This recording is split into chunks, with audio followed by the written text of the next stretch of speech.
Discount offer आप सभी के लिए सिर्फ जयपुरिया हॉलमार्क में।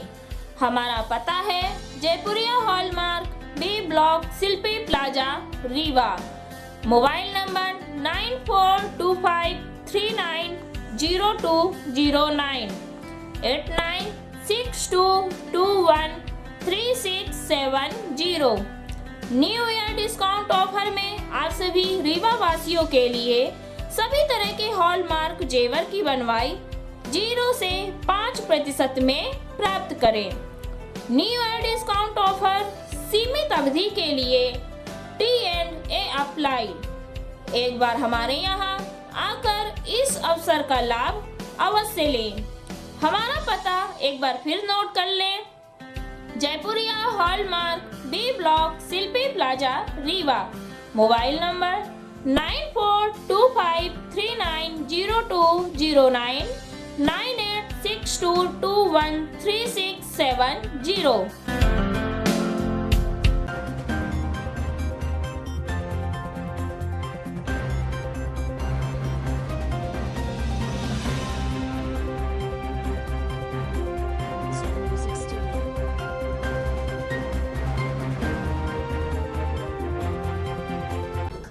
नमस्कार, मैं हूं Santosh. City news van Rewa की सांध्यकालीन समाचार सेवा में आप सबका स्वागत है। प्रस्तुत हैं आज के मुख्य समाचार। जिले में कोरोना विस्फोट के बाद क्वारंटाइन सेंटरों का निरीक्षण करने पहुंचा प्रशासनिक अमला। एक दिन में मिले 6 कोरोना पॉजिटिव, प्रशासन हुआ अलर्ट। 15 से 18 वर्ष के किशोरों का टीकाकरण हुआ प्रारंभ। पूर्व मंत्री ने देखी व्यवस्थाएं। दीपलाज के संचालक सहित 8 पुरुष एवं 7 महिलाओं पर दर्ज हुआ देह व्यापार का मामला। पुलिस ने सेक्स रैकेट का किया भांडाफोड़। खबरें अब विस्तार से। जिले में कोरोना विस्फोट के बाद क्वारंटाइन सेंटरों का निरीक्षण करने पहुंचा प्रशासनिक अमला। एक दिन में 6 कोरोना पॉजिटिव मिलने के बाद प्रशासन हुआ अलर्ट। क्वारंटाइन सेंटरों का किया गया निरीक्षण। ज्ञानोदय छात्रावास सहित पीटीएस में पहुंचा प्रशासनिक अमला। आपको बता दें कि नए साल के दूसरे दिन ही कोरोना ने चिंता बढ़ा दी है। रविवार को 2 परिवार के 6 लोग कोरोना संक्रमित निकले। कोरोना संक्रमितों में चिकित्सक दंपति भी शामिल हैं। जानकारी के अनुसार चिकित्सक दंपति परिवार सहित गोवा गए थे, जहां से 1 सप्ताह पहले ये लोग वापस लौटे। वापस आने पर सर्दी, जुकाम एवं अन्य कोरोना के लक्षण दिखने पर जांच कराई। रविवार को जांच रिपोर्ट कोरोना पॉजिटिव आने पर इन सभी को होम आइसोलेशन में कर दिया गया है। मानस नगर में रहने वाले चिकित्सक दंपति सहित उनके बच्चे पॉजिटिव निकले हैं। यहाँ गौरतलब है कि महिला चिकित्सक मेडिकल कॉलेज में पदस्थ है, जो स्त्री रोग विशेषज्ञ हैं, जबकि इनके पति का नर्सिंग होम है। इस तरह नर्सिंग होम में भर्ती मरीजों की भी जांच कराई जाएगी। वहीं आपको बता दें कि रीवा जिले के हनुमाना जनपद दादर में मिला एक और कोरोना पॉजिटिव मरीज। 24 घंटे के अंदर 7वां मामला आया सामने। प्रस्तुत है सीएमएचओ डॉक्टर बीएल मिश्रा से प्राप्त जानकारी के अंश। निश्चित रूप से ये बहुत लंबे समय से वैज्ञानिकों का और विश्व के विशेषज्ञों का अनुमान था कि तीसरी लहर आ रही है, और हमारे मुख्यमंत्री जी ने भी कहा है कि हमारे मध्य प्रदेश में भी तीसरी लहर आ चुकी है और प्रति दिवस 1 दर्जन से ज़्यादा लोग पॉजिटिव आ रहे हैं। कल हमारे शहर के ही दो ही परिवार में 6 लोग पॉजिटिव आए। एक हमारे चिकित्सक परिवार से, एक दूसरा हमारे महिया में है, ये पश्चिम बंगाल से लौटे थे। दूसरे चिकित्सक परिवार गोवा से आए थे। जो बाहर से आने वाले हैं महानगरों से, उन्हीं से ही मुझे लगता है कि यहाँ भी फैलने का खतरा है। लेकिन जो पुराना हमारा कोविड प्रोटोकॉल बना हुआ है, मास्क लगाना, सोशल डिस्टेंसिंग का पालन करना, बार बार हाथ धोते रहना, अनावश्यक भीड़ में न जाना, इसका पालन हमको हमेशा करना चाहिए, तभी हम सुरक्षित रह पाएंगे। तो ज़िले में हर ज़िले में एक कोविड केयर सेंटर बनाया जाना है। वो आज हमारा बन जाएगा, देख रहा हूँ 2 घंटे के अंदर तय कर लूँगा। पुराना ही हमारा कोविड मैनेजमेंट का ज़िले में व्यवस्था थी। निश्चित रूप से अच्छा प्रश्न है आपका। ये पहले तो हमको पता ये लगाते हैं कि ये पॉजिटिव है कि निगेटिव है। फिर जो पॉजिटिव रहते हैं उनका जीनोम सीक्वेंसिंग, एक शब्द है जीनोम सीक्वेंसिंग, ये भेजा जाता है दिल्ली के लैब में। तो वहाँ फिर पता लगता है कि ये ओमिक्रॉन है कि डेल्टा है या अन्य कोई वायरस है। तो अभी हमारा जो 21 तारीख का पॉजिटिव आया था उसी का रिजल्ट नहीं आया है, और दो रोगी, एक 21 को एक 27 को पॉजिटिव आए थे, वो दोनों स्वस्थ होकर घर चले गए हैं। अब अनुमानित है कि 5 तारीख तक में वो रिपोर्ट आएगी। इसको रिपोर्ट आने में बाहर लैब में भेजना पड़ता है, टाइम लगता है। उनकी पत्नी भी स्त्री रोग विशेषज्ञ है, तो उनके द्वारा जो नर्सिंग होम के मरीजों को कैसे मैंने बंद कर दिया है नर्सिंग होम, कह दिया है कोई मरीज आज 14 दिनों तक नहीं देखेंगे। और जो देख चुके हैं उनका क्या करेंगे? उनको देख चुके जो संपर्क में हैं उनको कांटेक्ट ट्रेसिंग का प्रावधान है। उनके यदि संपर्क में आए हैं 5 दिवस के अंदर तो उनका भी सैंपलिंग करेंगे, उनको भी होम क्वारंटाइन की सलाह देंगे। यदि लक्षण होगा तो जांच करा के उनका भी प्रबंधन किया जाएगा। वहीं आपको बता दें कि शहरी क्षेत्र में एक दिन में 6 कोरोना पॉजिटिव मरीजों के मिलने के बाद प्रशासन ने अपनी तैयारियां शुरू कर दी हैं। बीते दिवस मिले मरीजों के अनुपात को देखते हुए कलेक्टर डॉक्टर इलैयाराजा टी के निर्देशन पर प्रशासन क्वारंटाइन सेंटरों का निरीक्षण करने पहुंचा था। आने वाले खतरे को देखते हुए पीटीएस पुलिस ट्रेनिंग सेंटर में बने छात्रावास सहित ज्ञानोदय छात्रावास का निरीक्षण किया गया। आपको बता दें कि पीटीएस पुलिस ट्रेनिंग सेंटर के अंदर बने छात्रावास सहित ज्ञानोदय छात्रावास में पहले भी संक्रमित मरीजों को रखा जा चुका है। निरीक्षण करने पहुंचे एसडीएम ने बताया कि पीटीएस में सारे 525 मरीजों को रखने की व्यवस्था है। इसी तरह से ज्ञानोदय छात्रावास में भी व्यवस्थाएं बनाई जा रही हैं। जरूरत पड़ने पर जेपी प्लांट में बनाए गए क्वारंटाइन सेंटर का भी इस्तेमाल किया जाएगा। इधर मरीजों की बढ़ती संख्या के बाद स्वास्थ्य अमला भी मरीजों के रखरखाव के लिए तैयारी में लगा हुआ है।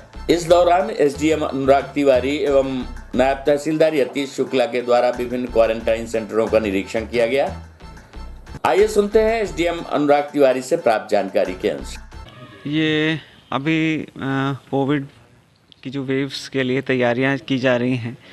कल मध्य प्रदेश शासन मुख्यमंत्री महोदय जी ने निर्देश दिए हैं कोविड केयर सेंटर निर्माण के लिए, तो उसी के तहत कलेक्टर साहब के निर्देश होने के बाद हम 2-3 परिसर देख रहे हैं जहां पर कोविड केयर सेंटर्स बनाए जा सकें, और जैसे केस बढ़ते हैं लोगों को होम क्वारंटाइन में यदि नहीं हो पाती व्यवस्था तो उनको फिर कोविड केयर सेंटर में रखा जाएगा।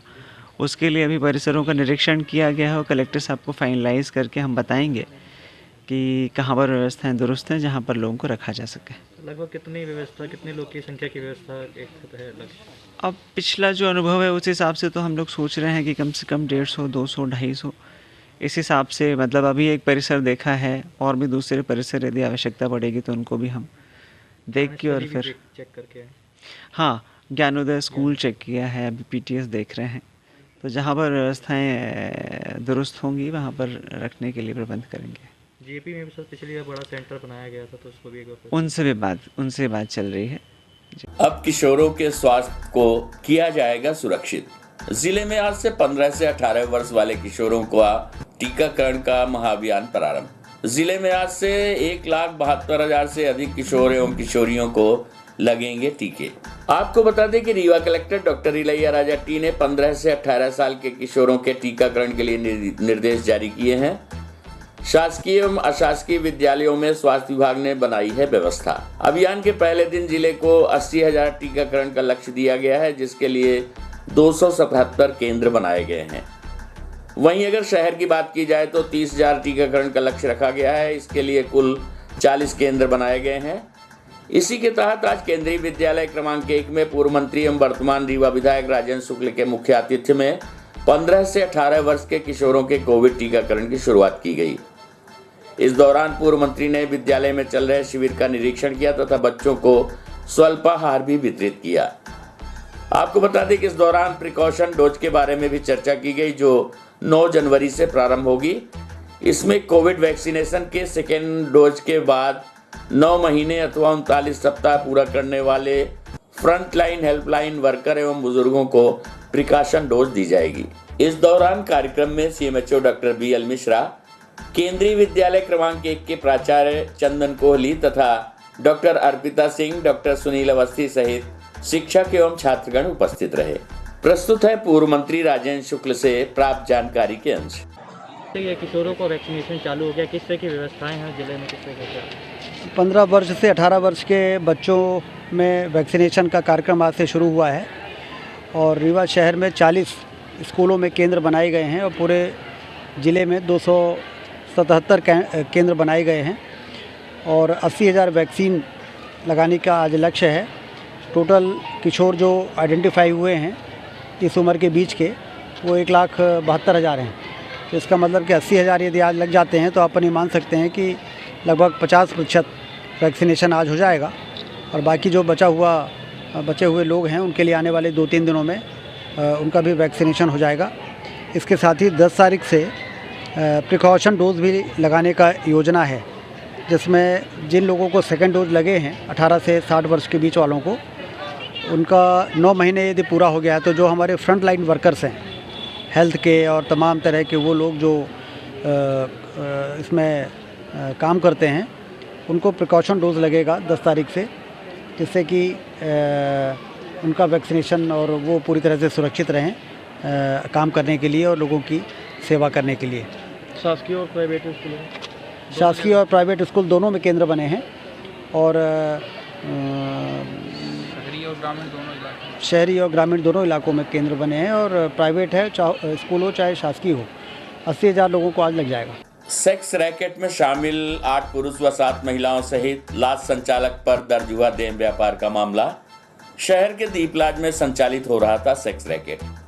पुलिस ने सभी आरोपियों को न्यायालय में किया पेश। आपको बता दें कि बीती शाम पुलिस की टीम ने एक बड़े सेक्स रैकेट का भांडाफोड़ किया है।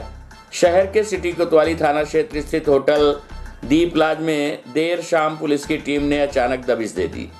इस दौरान वहां मौजूद कई लड़के और लड़कियों को संदिग्ध हालत में पकड़ा गया है। पुलिस ने होटल संचालक समेत पकड़े गए लड़के और लड़कियों को पुलिस कंट्रोल रूम लाया, जिनसे पूछताछ की गई। आपको बता दें कि दरअसल मुखबिर द्वारा पुलिस को सूचना प्राप्त हुई थी कि सिटी कोतवाली थाना क्षेत्र अंतर्गत दीपलाज में बहुत दिनों से देह व्यापार का कार्य किया जा रहा है। मुखबिर द्वारा सूचना मिलते ही पुलिस की टीम एक्टिव हुई और रविवार की देर शाम अचानक दीपलाज में दबिश दे दी गई। पुलिस की छापेमार कार्रवाई से आसपास के इलाके में हड़कंप मच गया। पुलिस की टीम ने जैसे ही दीपलाज में दबिश दी तो अफरा तफरी का माहौल निर्मित हो गया। तभी वहां पर मौजूद कई लड़के और लड़कियों को पुलिस ने संदिग्ध अवस्था में पकड़ा, जिसके बाद पुलिस ने पकड़े गए लड़के और लड़कियों सहित होटल संचालक को भी गिरफ्तार कर लिया। इनसे पूछताछ की जा रही थी। हालांकि इस पूरे मामले को लेकर पुलिस के अधिकारियों ने मीडिया के सामने कुछ ज्यादा नहीं कहा। पुलिस का कहना है कि मुखबिर की सूचना पर दीपलाज से कुछ लोगों को गिरफ्तार किया गया है। पकड़े गए लोगों के खिलाफ अनैतिक व्यापार अधिनियम के तहत कार्रवाई की गई है, जिनको आज मेडिकल परीक्षण कराकर न्यायालय में पेश किया गया। आइए सुनते हैं इस संबंध में सीएसपी SN प्रसाद से प्राप्त जानकारी के अंश। रैकेट में एक बड़ी कार्रवाई की गई। कितने स्थानों पर कार्रवाई की गई, कितने आरोपी बनाए गए? पुरुष में 7 हैं, महिलाओं में 8 हैं, टोटल 15 है ना। सर कितने स्थानों पर कार्रवाई की गई थी? दीपक लाज है ना, वेंकटेश्वर इसमें कॉलोनी के पास है ना, कॉलोनी के नगर बोलते हैं क्या, वेंकटेश्वर रोड जो है पे स्थित है। वहाँ पर सूचना मिली थी मुखबिर से और ये सब मतलब कि देह व्यापार का काम चल रहा है यहाँ पर। तो उसमें 8 महिलाएं और 8 पुरुष जो है और दीपक लाज का संचालक सहित पकड़ाया गया, जिसमें कार्रवाई की गई है। इन लोगों को कहाँ भेजे गए? अभी मेडिकल के लिए भेजे हैं। मेडिकल के बाद फिर न्यायालय पेश करेंगे। न्यायालय के बाद जो भी शिकायत मिली थी पुलिस को, मुखबिर से सूचना मिली थी कि यहाँ पर देह व्यापार हो रहा है इस लॉज में। सर वहाँ जब कार्रवाई की गई थी वहाँ कुछ एंट्री रजिस्टर वगैरह कुछ दस्तावेज भी जब्त किए गए क्या? दस्तावेज नहीं मिले हैं, मतलब मुखबिर से जो जानकारी मिली थी तो उस हिसाब से मतलब कार्रवाई की गई थी। ये जानकारी मिल रही कि वो कई लोगों को पैसा देता, कुछ भी अपने विभाग के भी आदमी थे जिसकी रजिस्ट्री एंट्री करता था, वो बाकायदा एक डायरी में वो डायरी काउंटर में रखता था। क्या ऐसे कुछ दस्तावेज वहाँ प्राप्त हुए? नहीं, ऐसे दस्तावेज नहीं प्राप्त हुए हैं। नए साल की पार्टी मनाने गए युवक की चाकू से गोदकर की गई हत्या। डॉग स्क्वाड ने मौके से खोज निकाला। हत्या में उपयोग किया गया चाकू। 1 किलोमीटर दूर पटरी में फंसी मिली कार। पुलिस जुटी जांच में। आपको बता दें कि विश्वविद्यालय थाना क्षेत्र अंतर्गत कल संदिग्ध परिस्थितियों में एक युवक का शव देखा गया, जिसके बाद मौके पर पहुंची पुलिस की टीम ने मामले पर जांच शुरू की। तब यह स्पष्ट हुआ कि चाकू से गोदकर युवक की हत्या की गई है, जिस पर डॉग स्क्वाड को मौके पर बुलाया गया। तब डॉग स्क्वाड की टीम ने मौके से हत्या में उपयोग किए जाने वाले चाकू को भी खोज लिया। वहीं घटनास्थल से 500 के 2 नोट भी बरामद किए गए हैं, जिनके आधार पर अब पुलिस आरोपियों की तलाश में जुट गई है। खुलासा हुआ है कि युवक की चाकू से गोदकर हत्या की गई है, जिसके बाद मौके पर भौतिक साक्ष्य जुटाने में पुलिस की टीम लग गई है। देखा गया कि मौके पर 500 के 2 नोट पड़े हुए हैं, जिसके बाद हत्या की वजह तलाशने में अब पुलिस की टीम ने प्रयास शुरू कर दिया है। वहीं युवक के शव को पीएम के लिए भेज दिया गया है। बताया जा रहा है कि बीते कल नए साल की पार्टी मनाने के लिए युवक घर से निकला था, जिसके बाद वो घर वापस नहीं लौटा। तब परिजनों ने थाने में शिकायत भी दर्ज कराई थी। पुलिस की माने तो पार्टी मनाने के लिए घर से निकलते वक्त युवक अपनी कार से निकला था, जो घटनास्थल से लगभग आधा किलोमीटर दूर पुलिस को बरामद हुई है। इसके अलावा अन्य बिंदुओं पर पुलिस द्वारा जांच की जा रही है। आइए सुनते हैं परिजन सहित एडिशनल एसपी शिव कुमार वर्मा से प्राप्त जानकारी के अनुसार। प्रकाश सिंह पिंटू नाम है। चलिए, मेरे चाचा जी के लड़के हैं। अभी हमको सुबह ही ये पता चला कि मतलब एक फ़ोन आया छोटे भाई का, हमारे चाचा जी के लड़के का, कि वहाँ जाओ देखो कुछ ऐसा घटना घट गई है, मर्डर हो गया है। तो हम लोग वहाँ पहुँचे और देखे तो अस्त व्यस्त विक्षत हालत में। कोई मेरे पास शब्द नहीं है बोलने के लिए। कहाँ के रहने वाले हैं?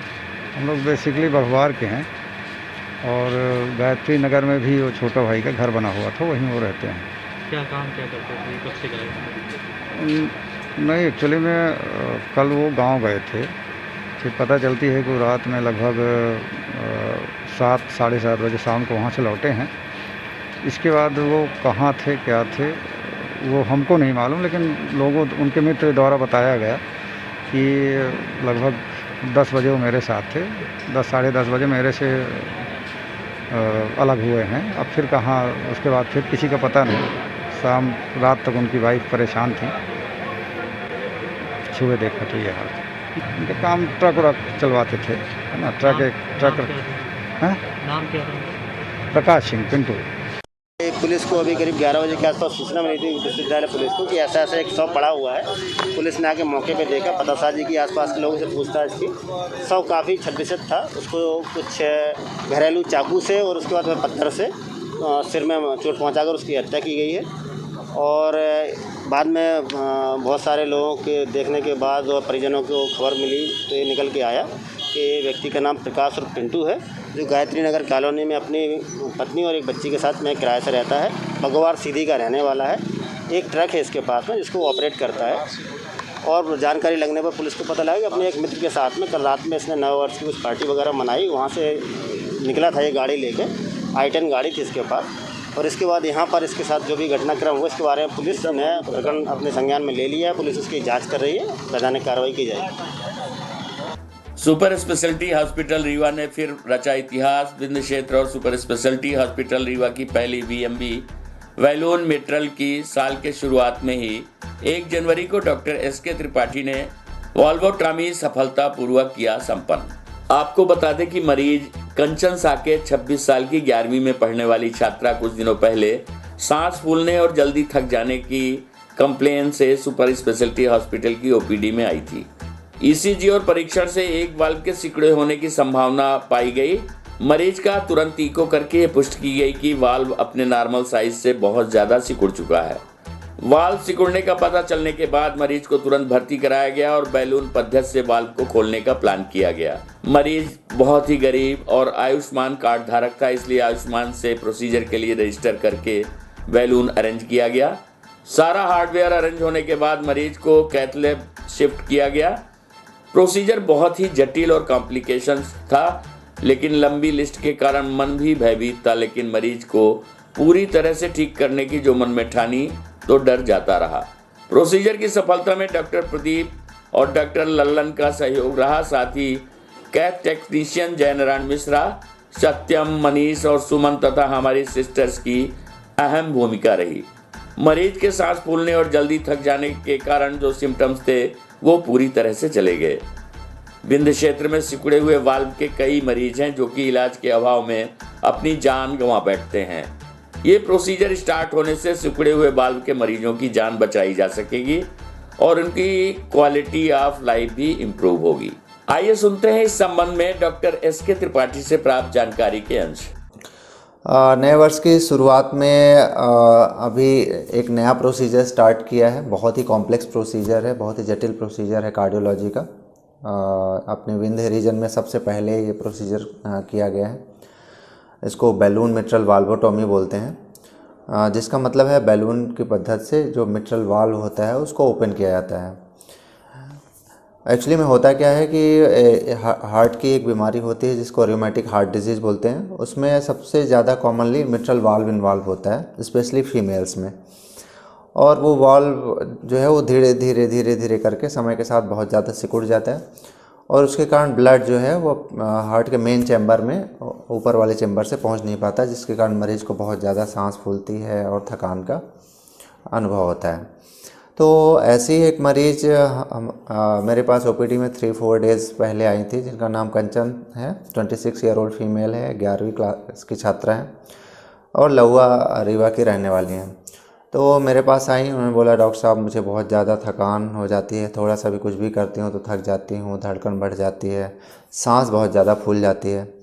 तो मैंने उसको एग्ज़ामिन किया, तो एग्ज़ामिन करने पे जो है वो हमें हार्ट के एक वाल्व के सिकुड़े होने का अंदेशा हुआ। तो उसका ECG कराया, ECG में थोड़ा और कंफर्म हुआ और उसके बाद हमने इको करके देखा तो उसका वाल्व वाकई में बहुत ज़्यादा सिकुड़ा हुआ था। वाल्व का एरिया 4 से 6 सेंटीमीटर स्क्वायर होता है, जो कि सिकुड़ के 0.6 सेंटीमीटर स्क्वायर हो गया था, यानी कि बहुत ही छोटा पिन होल के बराबर ही छेद था, जिससे ब्लड होल ब्लड जो है वो नीचे के चैम्बर में बहुत कम पहुंच पा रहा था। तो इसको जो है वो हमने बैलून के माध्यम से खोलने का विचार बनाया। पेशेंट आयुष्मान की मरीज़ थे, तो आयुष्मान से रजिस्ट्रेशन कराया और इसके लिए बैलून ऑर्डर किया। सारा हार्डवेयर जब अरेंज हो गया तो पेशेंट को कैथ लैब में लिया, जहाँ कि हम कार्डियक के सारे प्रोसीजर करते हैं। अब प्रोसीजर जो है वो बहुत ही जटिल है, इसमें कॉम्प्लिकेशंस की बहुत ज़्यादा संभावना होती है। अगर थोड़ी सी चूक हुई तो मरीज़ की टेबल पे ही कई बार डेथ होने का डर रहता है। लेकिन अगर सावधानी बरती जाए, अच्छे तरीके से किया जाए तो जो है कॉम्प्लिकेशन की संभावना ऑलमोस्ट नील के बराबर हो जाती है। कल हम फिर हाजिर होंगे कुछ नई ताज़ा तरीन खबरों के साथ। तब तक के लिए हमें इजाज़त दीजिए। नमस्कार।